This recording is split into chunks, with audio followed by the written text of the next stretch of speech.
Well, hello. I want to introduce you to the Serwex 101. This is another free fountain pen.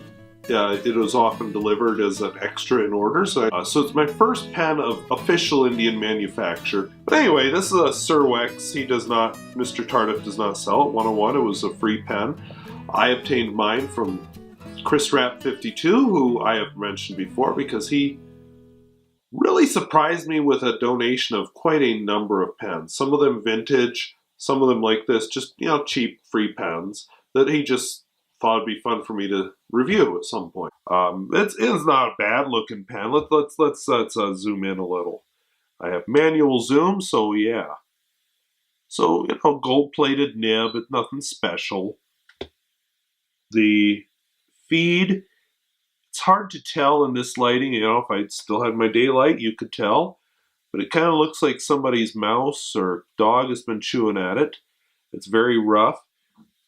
In fact, you can see some of the wear on the clip too. So this is an older pen. I just have the feeling. I don't actually know its history.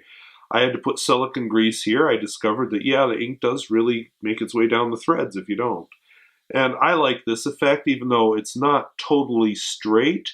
The ink inside and then that barrel of plastic around it, I think that's a neat effect. I just, in a more expensive pen, this would be straight, and this is not an expensive pen. So, of course, the reason we're all here is, how does this puppy write? So, first of all, do not expect flex.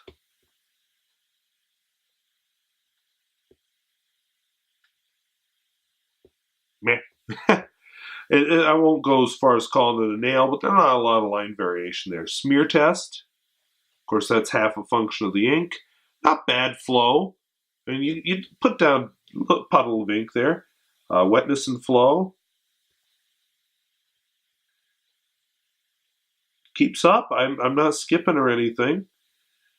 Seeing the beginnings of a blob, but let's see if I can get through my reverse writing. So in reverse,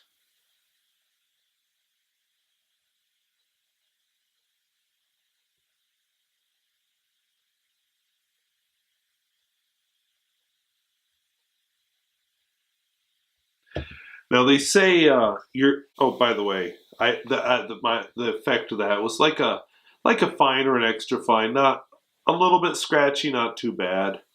But they say you don't want your eyedroppers drop below maybe 1/3 to 2/3. It kind of depends on who you read. But the more air there is up here, gases expand very easily with heat just from your hand. Liquids not so much, and so it'll force ink out the bottom, and that causes the dripping problem. Well, obviously there's not a lot of air in this, so when I start dripping, which if I don't, I'm going to be really surprised.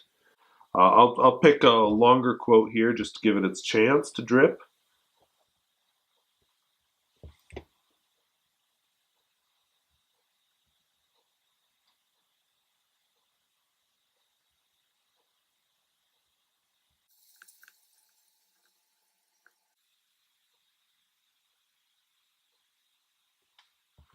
All right, didn't drip, and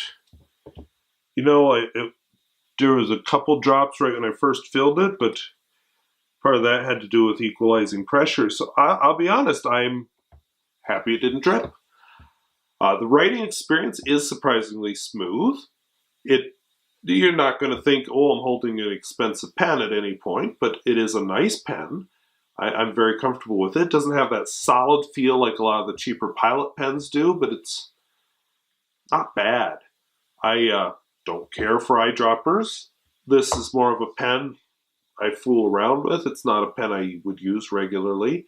And, of course, there's the dripping thing, which I know I've seen it. Maybe I should have filmed these reviews in the summer, but I didn't. Yeah, so would I buy it again? Well, I didn't buy it in the first place, but this isn't a pen I would seek out after this writing experience. It's not a pen I'd run for the hills and avoid, but it's not a pen I'm particularly excited about either. It's just, meh, it's a pen. It writes. And really, in the end, isn't that what it's all about? Does it write? Yes, it does. It's just some of them write better. So I thank you for watching. So we'll see you then. Bye-bye.